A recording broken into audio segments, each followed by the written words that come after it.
विभज्यवाद YouTube channel में आपका स्वागत है। Welcome to विभज्यवाद। विभज्यवाद में सभी सत्पुरुष का स्वागत है। आइए राजधर्म के बारे में धर्म प्रकाशित करते हैं। राजधर्म बहुत बड़ा सिद्धांत होता है। संसार में अगर लॉ नहीं है, बुद्ध शासन नहीं है तो लॉ नहीं बन सकता है। संसार में बुद्ध शासन से लॉ निर्माण होता है। इसी कारण तथागत ने कुरुक्षेत्र में राजधर्म बताया है। तो राजधर्म किस अर्थ से होता है? तो जैसे कोई भी कुरु देश के लोग, संसार की जब उत्पाद होता है तब कुरु देश के लोग परिग्रही उत्पन्न होते, आयु वर्ण से बलशाली होते और सपने में भी प्रकृतिशील में रहते हैं। यानी सपने में भी जब कोई बुराई उत्पन्न होते हैं तो उसके लिए वो धर्म करता है, धर्म कर्म करते हैं, यानी बुरा मानते हैं और पुण्य कर्म ही करते हैं। तो कैसे? जैसे कि समझो वहाँ राजधर्म की जातक आता है, वो जातक बर्मा में बड़ा मशहूर है। तो वो लोग वहाँ बहुत सारे भिक्षुक आता है और बहुत सारे आर्य विनय से विनीत लोग वाले जो आर्य धर्म में प्रतिष्ठित अष्टांगिक मार्ग वाले, उसको भी बहुत सारा जातक मालूम है। तो देखो, एक बार कुरुक्षेत्र में वहाँ नगर है, वहाँ नगर के लोग बड़े शीलवान हैं। शीलवान होने से उनको पता लग गया और कलिंग देश में लोग गरीब होते हैं। पहले से ऐसा है, कलिंग देश के लोग गरीब होते हैं। कलिंग देश बोले तो उड़ीसा बिहार के मध्यम काल कलिंग देश। वहाँ के बहुत सारे गरीब लोग होते हैं।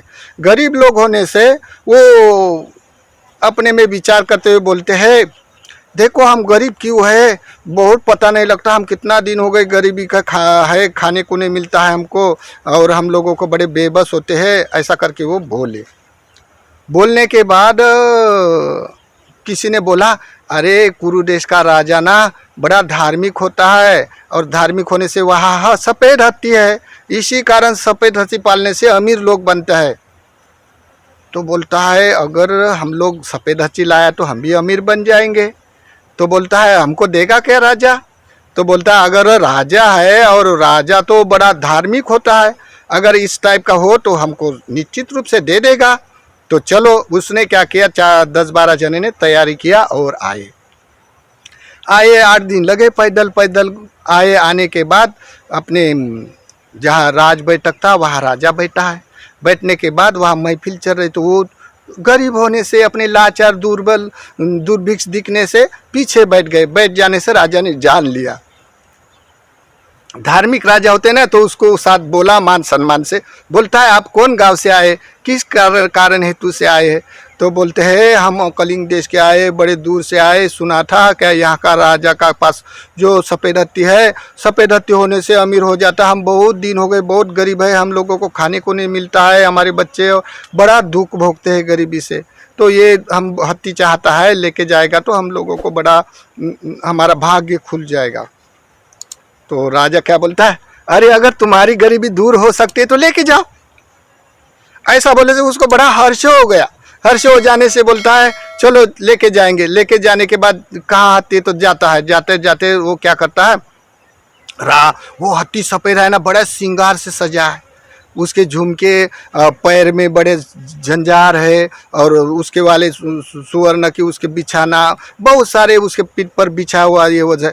ऐसा सुनते हुए बोलता है, अरे राजा ने हाथी दिया, लेकिन इतना बड़ा जेवर कैसा लेके जाएगा? पूछेंगे, बोलता है नहीं देगा राजा ये जेवर। तो बोलता है, महाराज हाथी तो ले जाएंगे, लेकिन ये जेवर आपके उसके ऊपर है, वो कैसा ले जाएगा? अरे बोलता है, उनके अपने अपने भाग्य से मिलता है, उनका भाग्य है, लेके जाओ बोलते हैं जेवर से। देखो कितने प्रसन्न चित्त से अपने जीवन यापन करने वाले होते होंगे, दूसरे के प्रति मनुष्य की तरह मनुष्य का व्यवहार करने वाले होते हैं। जो लोग मनुष्य होकर मनुष्य का शोषण करते हैं जाति वर्ण के कारण, ये बड़े पापी लोग होते हैं। उसको दृष्टिकोण मालूम न होने से संसार में हमेशा गरीब लोगों का शोषण होता है, इस तरह वर्णवाद से। लेकिन कुरु देश का लोग, जैसे कि देखो कितना धार्मिक दिखाई देता, प्रकृतिशील वाला। फिर क्या होगा, वो लेके गए वो हाथी को 8-10 दिन में। फिर वो हाथी अपने घर में क्या सभी लोग पूजा वंदना भावना 2 टाइम उसको खाना पीना करते करते, पहले जैसा भात मिलता था खाने को, अभी उसके पूजा पाठ में सब दिन गुजर जाता, उसको जंगल में जाना समय नहीं मिलता, तो और भूखा रहना चालू हो गया। बोलता है ये हत्ती आया, ये महीना हो गया और भी हमको भूख से पीड़ित ही है, क्या करेगा अभी हम लोग, तो समझ में नहीं आता है करके उन्होंने क्या किया, चलो हत्ती लौटा देंगे करके बोला। हत्ती लौटा देंगे करके बोला, फिर क्या हो गया, वो हत्ती वापस ला दिया। वापस ला देने के बाद बोलता है देखो महाराज हम तो गरीब के गरीबी है, अभी हम लोग नहीं पालन करेंगे, हत्ती का ला दिया है। फिर उन्होंने अनुमोदन करके उसको खाना पीना करके उसको रिटर्न कर दिया। फिर और भी वो गरीबी के कारण और विचार करने की उसकी बैठक हो गई कलिंग देश की। फिर बोलता है अरे हम लोग इतना गरीब हुआ था, बोलता है ये राजा भी बड़ा अमीर लोग है, कुरु देश के तो सभी लोग अमीर है, हाँ हम ही क्यों गरीब है। तो एक जन क्या बोला, अरे बोलते कुरु देश के लोग बड़े शीलवान होते हैं, यानी कुरु लोग जब उत्पन्न होता है ना तो प्राकृतिशील में होता है। प्राकृतिशील में यानी मतलब वीरतिशील, जैसा का जो कोई मन में अगर पाप कर्म उत्पन्न होता है वहाँ ही उसको रोक कर पुण्य कर्म करना, ये प्राकृतिशील कहलाता है। अभी लोग काया वाचा से कितना भ्रष्टाचारी करता है देश के लिए, तो उनको पाप नहीं समझता है, क्योंकि ये उच्छेदवादी लोग होते हैं, नास्तिक लोग होते हैं, इसी कारण बड़े बड़े धार्मिक लोगों को आश्वासन देकर ठगवाते हैं।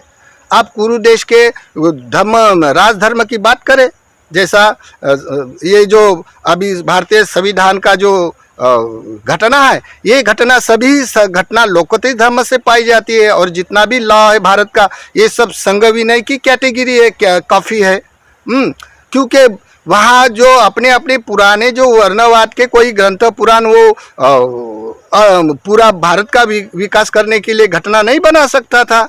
देखो ये राजधर्म की बात करते हैं तो राजधर्म कैसा होता है, देखो ये अपने मन में हुए पाप को पाप समझते हैं। तो देखो फिर वो लोग और तैयारी क्या, बोलता है शीलवान है तो हम शील लेके आ जाएंगे बोलते। अभी उसको लगा शील क्या होता है मालूम नहीं, लेकिन शीलवान है बोलते तो चलो हम भी शील लेके आ जाएंगे। आए के बाद वैसे ही पहले बैठे थे वैसे ही पीछे बैठे। बैठने के बाद बोलता है अरे महानुभाव आप डबल आ गए, आओ उसको स्वागत किया, उसको खाना पीना दिया। बोलता है बताओ किस प्रयोजन से आए। बोलता है महाराज ऐसा सुना है क्या कुरु देश के लोग बड़े शीलवान होते हैं, इसी कारण हम शील लेने के लिए आए हैं, और शीलवान लोग बड़े अमीर हो जाता है, इसी कारण कुरु देश के लोग बड़े अमीर आयु वर्ण से बलशाली, हमको शील समझता नहीं तो आप शील दे दो बोलते। तो राजा बोलता है अरे मैं तो शील देता था आपको, लेकिन मेरा शील टूट गया बोलते। तो बोलते कैसा, हम नहीं समझे शील कैसा टूटता है, क्या शील होता है।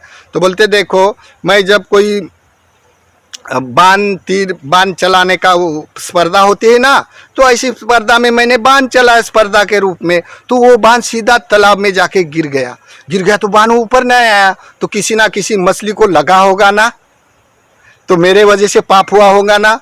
तो बोलता है मछली को लगा नहीं लगा आपको कैसा पता, नहीं बोलता है ऊपर नहीं आया तो लगाया होगा, तो फिर भी हम लोग पाप समझता है, इसी कारण मेरा शील दुशील हो गए, हम शील नहीं दे सकता। लेकिन मेरी राजमाता शीलवान है, बोलती जाओ वो देगी शील।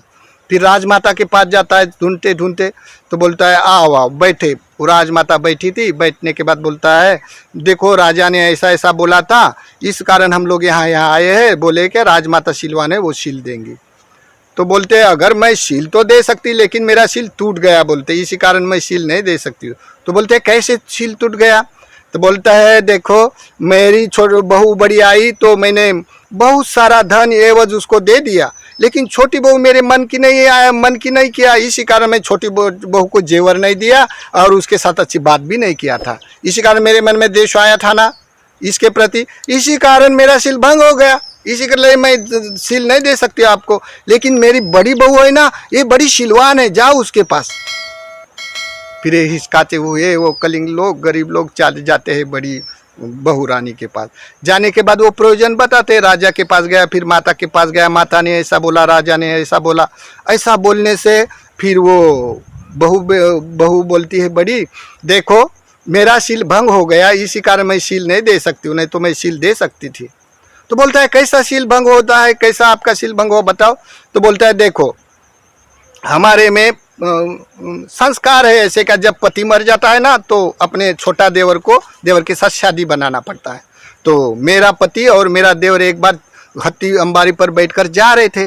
जाते समय मेरी नज़र ना, मैं देख रही थी खिड़की से, तो मेरी नज़र मेरे देवर पर चली गई और मेरे मन में देवर के प्रति कामना उत्पन्न हो गई और ऐसी मन में आया कि मेरा पति मर जाएगा तो मैं देवर से शादी करूंगी, बड़ा सुंदर है।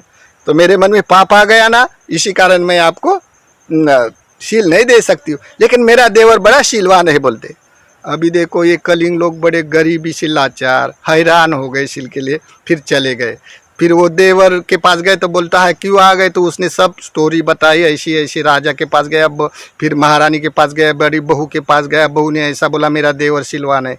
तो बोलते ठीक है लेकिन मेरा शील भंग हो गया, मैं शील देता था लेकिन अभी दे नहीं सकता। तो बोलते क्यों, तो देखो एक बार हम परिषद में गया था, परिषद में जाने से मेरा जो सारथी था और घोड़े थे, तो मैंने बोला देखो मैं झट से आ जाता, आप लोग यहाँ खड़ा रहो। तो मैं जाने के बाद थोड़ा समय लगा, समय लगने से मैं वहाँ ही रात भर रहा और मुझे पता नहीं लगा मेरे घोड़े और मेरा सारथी वैसा ही खड़ा रहेगा। तो इसी कारण वो रात भर खड़े रहे मेरा इंतजार करते हुए। तो मेरे घोड़े को भी भूखा रहना पड़ा और मेरे सारथी को भी मैं झूठ बोल गया, झूठा पड़ गया, गिर गया। तो इसी कारण मेरा शील भंग हो गया, मैं शील नहीं दे सकता हूँ। ऐसा बोलने से फिर बोलते कौन शीलवाने कहा, तो बोलते जाओ मेरा द्वारपाल है ना, वो किले का दरवाजा रक्षा करने वाला, वो बड़ा शीलवान है, जाओ उसके पास जाता है। अभी वो गरीब भला दिखता है तो बड़े उसके पैर में छूते छूते बोलता है अभी तो आप हमको समझा दो शील क्या होता है, क्या क्या होता है, मुझे मालूम नहीं है। हम लोगों को ऐसा ऐसा राजा से महारानी, महारानी से बहू, बहू से देवर, देवर से आपके पास आ गया, आप शीलवान होके तो शीलवान है तो मुझे शील दे दो। बोलते अरे बोलता है मैं शील देता था लेकिन एक बार मेरा शील भंग हो गया। तो बोलते कैसा भंग हो गया, तो देखो बोलते एक कुमार और कुमारी नवयुवक, अभी वो कोई गांव में गए होंगे और जब मैंने किले का दरवाज़ा बंद कर रहा तब वो आए। आने के बाद बोलता है महानुभाव हम लोगों को अंदर आने दो। तब मेरे को गुस्सा आ गया कि देखो ये जवान लड़के अपने मटर गश्ती करने के लिए, और अभी देर से आने के बाद बोलता है दरवाज़ा खोलो, दरवाज़ा नहीं खोलेगा बोलते। तो ऐसे बोलने से वो लड़की बोली बाबा जी ऐसा मत करो, कहो हम भाई बहन हैं, कोई गाँव को गए थे इसलिए देर हो गए। अरे वो भाई बहन होकर भी मैंने उल्टा सीधा बोला उसको, ऐसा मेरा पाप हो गया, इसी कारण मैं शील नहीं दे सकता बोलते है। देखो फिर बोलता क्या करेगी जी, तो क्या उनके आंखों में आंसू आ गए। फिर बोलता है देखो हमारा जो कारकुन है ना, जैसे पटवारी होता है, जाओ वो बड़ा शीलवान है, वो दे देगा शील। वो लटपट हो अपने का वो कलिंग के लोग ढूंढते ढूंढते उसके पास जाते हैं, अब रोते हैं और बोलते हैं क्या शील है, हमको समझ में नहीं आता है, कैसा करना है। तो बोलता है देखो आप लोगों को उसके पास जो पटवारी था ना, वो कारकुन, उसके पास जाके बैठ गए। उनको लगा क्या कोई काम होगा, तो बोलते नहीं जी हम तो कलिंग देश के गरीब लोग हैं, ऐसे ऐसे कारण हेतु से आए हैं, राजा के पास से महारानी, महारानी के पास से बड़ी बहू, बड़ी बहू के बाद देवर, देवर के पास किला, ऐसे सब उन्होंने बताया। बताने के बाद बोलता है देखो आप शील मांगते हैं तो मेरा शील भंग हो गया, इसी कारण मैं शील नहीं दे सकता। तो बोलते आपका भी शील कैसा भंग हो गया, बताओ क्या शील होता है। तो बोलता है देखो मेरे को जमीन तुल्य माप का देना पड़ता है लोगों को, तो मापते मापते क्या हो गया, जहाँ खील आ गई, उसकी जो हद आ गई वहाँ पे खील ठोकना, तो लेकिन वहाँ पे एक सुराग है, बील है कोई जानवर को रहने का। लेकिन हम लोग अगर 4 उंगल उसकी तरफ खील ठोके तो वो लोगों की हानि हो जाएगी, अगर समझो इधर ठोके तो ये लोगों की हानि हो जाएगी। ऐसा सोचते हुए मैं पाप कर्म नहीं करना चाहता हूँ, क्या करे। तो लगा मुझे क्या चलो यहाँ तो कोई दिखता नहीं जानवर, तो इसलिए मैंने खील ठोक दिया। ठोक देने के बाद मुझे बुरा लगा कि देखो ये कोई जानवर होगा, लेकिन मेरे से पाप भी होने के लिए किसी का हानि ना हो जाए, इसलिए हमने वही खिला ठोक दिया। तो खोलिया ठोकने से कोई ना कोई जानवर होगा ना, तो इसी कारण मेरा वाला पाप कर्म हुआ ना। देखो इतना बड़ा क्रिटिकल, इतना परिशुद्धि मन की समझने वाले राजधर्म हो तो प्रजा कहाँ जाएंगी, अपनी उत्तर उन्नति की तरफ दौड़ने वाली होती है। इस तरह का राजधर्म नष्ट हो जाता है, तब देखो भ्रष्टाचार के ऊपर भ्रष्टाचारी लोग पक्षपाती निर्माण होकर बिना अनुभव वाले लोग राजकारण में आ जाते हैं और भ्रष्टाचार करते। जैसे ये 16 स्वप्न में ये स्वप्न बताया तथागत ने, क्या जो भी कोई राजकारण पक्षपाती में हो जाएगा और जो अनुभव वाले लोग हैं ना वो पीछे चले जाएंगे, और जिसको अनुभव नहीं राजकारण का वो लोग आके पक्षपाती में बांट लेंगे अपना वाला, भ्रष्टाचार करेंगे। दो मुंह वाला घोड़ा, यानी पगार का भी लेगा, अपना शासन से लेगा और भ्रष्टाचार करके उनसा भी लेगा, तो दो मुंह वाला घोड़ा भी होगा। ऐसे करके 16 स्वप्न में आ गया ऐसा। तो ये देखा है कि राजधर्म जिसको बोलता है, तो ये लोग अपने मन की चेतना को पाप समझते हैं। अभी के लोग कायिक वाची इतने बुराया करता है, इतने पाप करते हैं, तो भी पाप नहीं समझते। कितना फर्क हो गया अभी के काल में और उस 2500 पहले के काल के मानस में। तो फिर क्या हो गया, ऐसा बोलते बोलते उन्होंने बोला देखो मेरे से पाप हो गया, मैं शील नहीं दे सकता। ऐसा बोलने से उन्होंने राजा से, राजा से महारानी, महारानी से बहू, बहू से देवर, देवर से कि द्वारपाल, द्वारपाल से, ऐसा बोलता है। चिंतन किया, किसी ने चिंतन किया, अरे बोलता है ये पाप कर्म करता है इसलिए शील बोलता है। जो हम लोग रोज हिंसा चोरी करता है ना, ये दुशील है, हम नहीं करना चाहिए। ऐसा बोल के वो अपने छाती पीट पीट कर रोने लगे। अभी तक हमने शील समझा नहीं, अभी हम समझ गए शील कर, रोने लग गए। रोते रोते एक दूसरे को पकड़ पकड़ कर रोने लग गए। देखो हम कितना जीवन यापन करते हैं, कितना हिंसा करता है, चोरी करता है, बेविचार करता है, दारू पीता है, शराब पीता है, और हम गरीब इसी कारण होते करके रोने लग गए। रोते रोते एक दूसरे को समझाते हुए बोलता है कोई बात नहीं, जब जागे तब सवेरा। कल नहीं समझ गए लेकिन आप तो समझ गए। अभी हमारे मन में जो भी उत्पन्न होता है पाप कर्म से विरक्त रहना है, और हम लोग ज़्यादा चोरी नहीं करेंगे, काम करेंगे, अच्छा वाला काम करेंगे। ऐसा करके उसके मन में एक दूसरे को समझाया। बोलता है चलो अभी हम लोग दौड़ जाएंगे, लौट जाएंगे गाँव में, गाँव के तरफ। तो कैसा जाएंगे, तो चलो हम शील लेके जाएंगे। अब मालूम हो गया शील ये है करके, ऐसा ही वो उन्होंने हाथ जोड़ा 2-3 जन ने, और जैसा वो 2-3 दिन रहने से ऐसे पाठांतर किया। पानाति पाता अधीनदाना वेरमणि सिक्खापदं समादयामि, कामेषु मिच्छाचारा वेरमणि सिक्खापदं समादयामि। ऐसा उसने 2-3 दिन रहने से पाठ किया था। पाठ करने से वो हाथ जोड़कर ऐसे रिटर्न जा रहे गाँव से अपने पैदल पैदल। पानाति पाता वेरमणि, कोई बोलता अधीन दाना वेरमणि, ऐसी रिदम रट कर चले जा रहे। जाते जाते वो गांव के लोग कोई जाने आने वाले मिलते, अरे बोलते ये तो शिलवान लोग हैं, देखो पानाति पाता बोलते, शील अधीन दाना ये बोलता है, देखो बड़े शिलवान होकर उसका सम्मान करते। गांव के लोग बड़ा खाना पीना करते, उसकी पूजा करते। ऐसा करते करते दूसरे गाँव को भी उसकी कीर्ति जाती है, तो गाँव के लोग उसको पैर धोते हैं, उसको स्वागत करते हैं, ये बड़े सिलवान लोग हैं, देखो धर्म प्रचार के लिए निकले करके। ऐसे करते करते वो बड़ा सुख अनुभव करते हैं। गांव जाते जाते उनके मन में विराट चक्षु उत्पन्न होता है। बोलता है उसको शील बोला जाता है। अभी हम ग्रस्त रहना दुष्कर है, हम गृहस्थी जीवन यापन नहीं करेंगे, हम भिक्खु होंगे। देखो थोड़े धम्म पे रास्ते पे चले, कितना लोग सम्मान देता है। ऐसे उसके एक दूसरे के आँख पकड़ पकड़ कर रोने लग गए। फिर उन्होंने क्या किया, कोई भिक्खु के पास जाके वो 10-20 लोग प्रवोजित हुए और जल्दी अपने धर्म का चक्षु उत्पन्न करके अपने मार्गगामी हुए। तो ये है राजधर्म।